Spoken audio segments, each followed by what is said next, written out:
fona inoti rakazvirova rikazhamba asi chasara ndechekuti titorova munhu ambozhamba. Muri yeZimbabwe tadzoka zvekare ende yamakateerera ndiyo nyaya version patinokupakururai dzese malatest zvinhu zvese zvinenge zvichiitika munyika yekwedu. Nhasi ndadzoka ndine nyaya yasengedzo chabangu.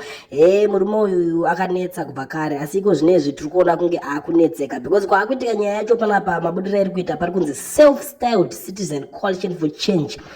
Secretary General Sengezo Chabangu has withdrawn a High Court Agent Chamber application in which he was indicating party president Washington Ncube from recalling him from parliament. Nyaya iripo ndeyekuti anga ari kunetsera nyaya yakuti kosei ana Washington Ncube nechimwe chikwata chavo vari kundibvisa kuparamende. Ndiyo nyaya yanga iri kunyanyisa kunetsa panapa. Saka ndiyo nyaya yanga akaendera kuti aenda kunova challenge kuburikidza nematare edzimhosva kana kuti macourts. Asi iko zvino tiri kuona kunge akusvika pakuramwa nyaya yemacourts nekuti munoziva chinoitika panyaya yemacourts ukazodyiwa nyaya yako kukoti ikoko kwaunenge waenda zvinenge zvava pachena zvaakureva izvo kuti iwewe ndiwe uchabhadhara mari yese inenge ichidiwa yemacourts iwayo. Saka ndiri kuona kunge murume uyu Sengezo Chabangu sedha akusevha mari yake kana kuti akusevha energy kana kuti akungozvigutsikana ega kuti yaakadya yakakwana nekuti muchiri kurangarira mazuva aya painge aine simba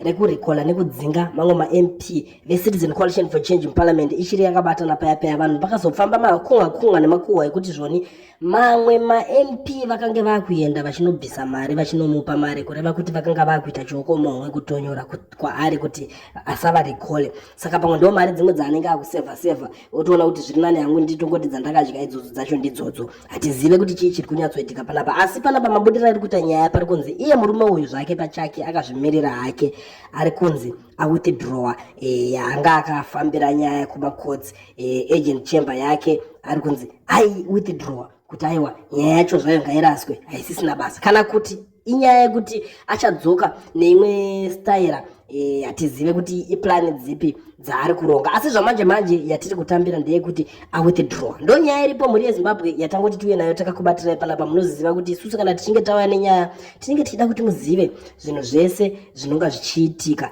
kuitira kuti kwese kwamuri ikoko mugara muri informed. So kana chingosvika panapa kare kekutanga zvakakosha udedze hama neshamwari wovaudza kuti pane kwatinonzwa nyaya kunyaya version dzinenge dziri paversion. Mobva mango this video muchitiudzawo zvamunenge muchifunga mucomment section yedu.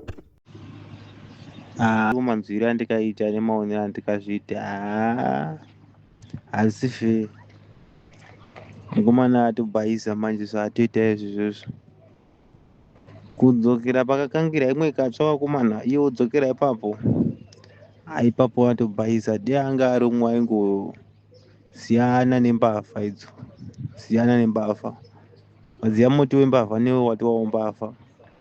So manje zvakaita zvokuti anoda kundosangana netimu riya iro timu rakada kumikisana naro manje hatisina tarisiro yekuti tichasununguka apa tinongoramba takangosungirirwa pfuti because matsotsi haambochinji shiri nemuriro wayo haimbochinji saka toona kufara tichiti kwanzi adai kana kuti aitwe sei but zvakangofanana izvi ndikuona zvakangofanana uzi kuitwa prime minister ka iwe wanga wachinzi nevanhu iwewe ndiwe president woriwo prime minister ndione zvichinyatsokubuda handioni zvinyatsokubuda zvakanaka. Iyo nyaya iyoyo vazhinji vari kutoishora zisingaiti vanhu vari kuzvishora iye ngaite president chiwenga uramba ari panzvimbo yako yeuvhaisi iyeyo hazvinei kuti muhombe chiwenga ngaarambe ari pavhaisi papo iye chamisa kuita president ndokuti zvinhu zvizvo zvifambe zvakanaka besides that hatina kwatiri kuinda takalha mari yebhazi apa tinongochema tichangoramba tichema because iro bhinya ringochangoramba tichingoita zvaaro zvarikadzidzira zvechibhinya zvechimbavha izvozvozvo ringoramba rakangoomesa kuti musoro saka hatina zvatinomboti taita apa zvakangofanana izvi.